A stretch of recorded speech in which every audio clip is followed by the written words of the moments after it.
morning, Chicago. Newscast 10 welcomes you today with some breaking news. Today, January 16th, 1919, is a very important day in history. This morning, as the clock struck midnight, the 18th Amendment went into effect and now clearly prohibits the manufacture, sale, or transportation of intoxicating liquors. Many remain baffled by how quickly this prohibition has come upon us, but in reality, it's been on the way for decades. Even as early as the 1800s, members of the temperance movement have believed that drunkenness leads to social evils like prostitution, gambling, crime, and domestic abuse. For example, the National Women's Christian Temperance Union was formed in 1874 to fight abuse caused by drunkenness in the home. After the struggle of World War I and the temporary ban of alcohol to save money for the war effort, it was not difficult for the dry-bone Prohibition enthusiasts to convince Congress in 36 states to ratify the amendment. Now America stands here as a completely alcohol-free country, or so we think. Thank you, Allie. It is so interesting how much of a controversy this amendment has caused. Some abide by it entirely, while others still find ways around it to indulge in their nightly cocktail. Anna Brown has some information on the methods people are using to legally produce alcohol. And good morning. We are here live at the house of Mr. Broomstead, where he has been arrested for homebrewing alcohol. Right now, it is legal to manufacture non-intoxicating ciders and juices for personal consumption, but juices like grape juice can easily be fermented into wine. All you have to do is leave the grape juice unrefrigerated. Pretty soon, the yeast will help the sugar ferment into alcohol. Also, I know some folks around these parts making bathtub gin. What is bathtub gin? Well, these are small, homemade batches of wine and beer, but most often hard liquor. Beer is the easiest to home brew, though. All you need is malt, barley, and yeast. Moonshine needs corn sugar, which is so easy to get. Thank you, Mr. Broomstead. Researchers think that homes are providing the largest percentage of illegal alcohol in the country, 7 or 8 times more than what is being smuggled or diverted from legal sources. Aside from the fact that there is the danger of getting caught drinking, many people are suffering ill effects from drinking alcohol altogether. Some concoctions are being reported to cause blindness, brain damage, or even death. This year, the alcohol deaths from liquor are going to be reported to be slightly above 1,000, but I'm estimating the deaths will skyrocket to over 4,000 5 years from now. Before we go back to Brittany in the studio, Mr. Broomstead, what are other ways folks are retrieving alcohol? Well, there's some other loopholes to getting alcohol. First off, wine for religious events is still legal. Most families are allowed 1 gallon per adult member per year. There are obvious speakeasies that are sometimes operated by bribing police and government officials, too. Doctors are also allowed to prescribe alcohol if it's for medicinal uses. All right, thanks for taking time with me, Mr. Broomstead. Back to you, Brittany.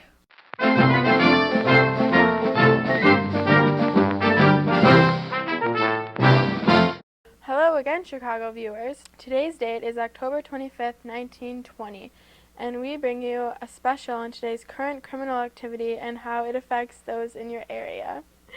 We will bring you right to the jailhouse where Marissa is eagerly waiting to give you the top news. Thank you, Brittany. Today I'm here standing outside the jailhouse awaiting the release of Chicago's notorious public enemy, number 1, Al Capone. As of right now, we believe he is being questioned on his involvement in the recent bootlegging bust that happened in northern Wisconsin en route from Canada. Rumor has it that earlier today, police officials were tipped off that the 2 males involved with this bootlegging bust were caught illegally smuggling liquor into the country under the control of Capone. However, like usual, Capone has a complete and valid alibi. And what just so happened to be his alibi this time? The word is out that this time he was vacationing on the beaches in Miami, Florida when the Bulls came in to bust him. You know, though, I find it painfully hard to rule out that he didn't have any involvement in this bust. You know, how couldn't he have? How else could the man make near $100 million a year? It's entirely impossible, I'd say. I mean, everyone knows that he is involved. but he is so good at outsmarting the police and never getting caught because it always happens where we can't find any cold hard evidence of Capone's involvement. It makes a man wonder who is all part of Capone's underground spy network. Could the government be becoming corrupt? Should we worry? Yes, we should worry. We cannot trust the people that we once trusted to protect our lives. The real question is, who can we trust? Oh, Capone is walking out. He's walking out. Quick, Marissa, go talk to him before others bombard him. Capone, what is your involvement in this recent bootlegging bust? To be quite honest with you, I don't know what you're talking about. I've been in Florida this past week and had no knowledge of the bust. Nonetheless, now that I'm back, I must go and tend to the soup kitchen that I so generously opened for the community. It's in need of some more food and clothing for the poor homeless people that we serve there. Have a wonderful day, little miss. Capone, wait, I have one question. Well, folks, I guess you heard it from here first. Back to you, Brittany. Thank you, Marissa, for that exciting exchange with today's most dangerous criminal. As the power of today's bootlegging increases, today's top officials struggle to maintain order as they are subject to bribes, violence, and the pull of potential riches in the black alcohol market. We take you to an interview with a local police officer to get his take on the situation. Thanks, Brittany. I'm sitting here with Herb Smith, a frustrated Prohibition Bureau agent currently posted in Chicago. So, Herb, can you inform us on how the Bureau was formed this year? Well, the Prohibition Bureau was formed this January under the Volstead Act, a bill that describes exactly what the 18th Amendment was trying to say. For example, it adds the specific penalties of alcohol possession like fine of $1,000 or 6 months in jail for a first offense.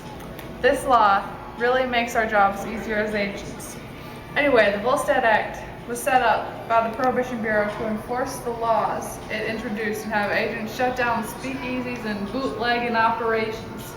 And how are agents for this organization hired? Well, they really just hire us based on the fact that we're loyal to the law. Not much else is considered, especially because we need so many agents. Why so many new agents? Well, about 1 in 12 are fired because they accept bribes from the mobsters. For example, only 10 days after the law was put into place, 3 of my fellow Chicago agents had already been bribed to turn their backs on criminal activity or even take part in selling booze. I know that today that law enforcement all across the country are getting paid the big bucks to give corruption the blind eye and get us nowhere. So, besides all this corruption within the agency, how is it going otherwise? Well, it's pretty balled up as of now. I mean, the federal government only has enough dough to support about 1,500 of us, and that's nowhere near enough to cover the cost of securing all 18,000 miles of border them gangs use to smuggle the booze in. It sounds like quite a struggle for the agency. And how? I really hope this situation improves and people start to trust the law. I have one last question for you. Hold on, I received a telegram. I must leave, I'm sorry. We should follow him.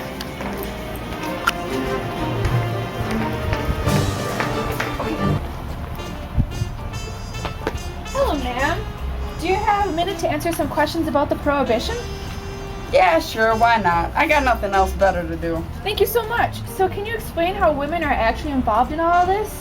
Absolutely. Because of this new amendment, we have our rights to vote. Women are sticking together and trying to change. We're more independent and not just conforming to what society wants anymore.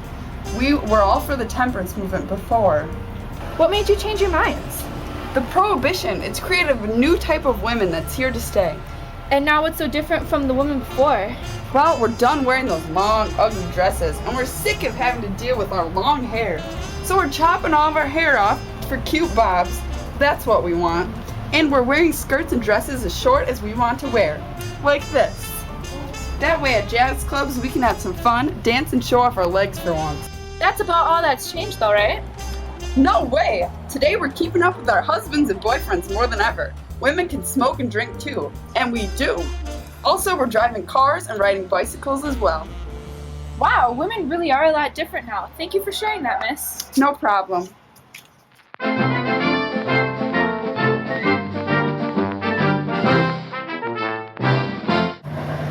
back, Chicago viewers. Today's date is December 6, 1933, and just 24 hours ago, the 21st Amendment to reverse the 18th and repeal the Prohibition was ratified, and celebration is broken out across the nation, with everything from parties to parades. According to the most recent account, it has been estimated that almost 1.5 million barrels of beer have been consumed in the last day. Now that the reign of this law has finally come to an end, citizens of America can reassess their actions and see that instead of decreasing crime, for example, they actually increased it by 13% during the 1920s. What can be taken away from this mistake is the knowledge that it is impossible to enforce a law that citizens don't agree with, because the American public will do what it wants, even if it's illegal. But now, with the past behind us, we gaze upon a new decade, the 1930s, with a positive attitude and a hope for a better future, where the smuggling and possession of illegal substances, as well as the violence they generate, will never impact this great country again in the future.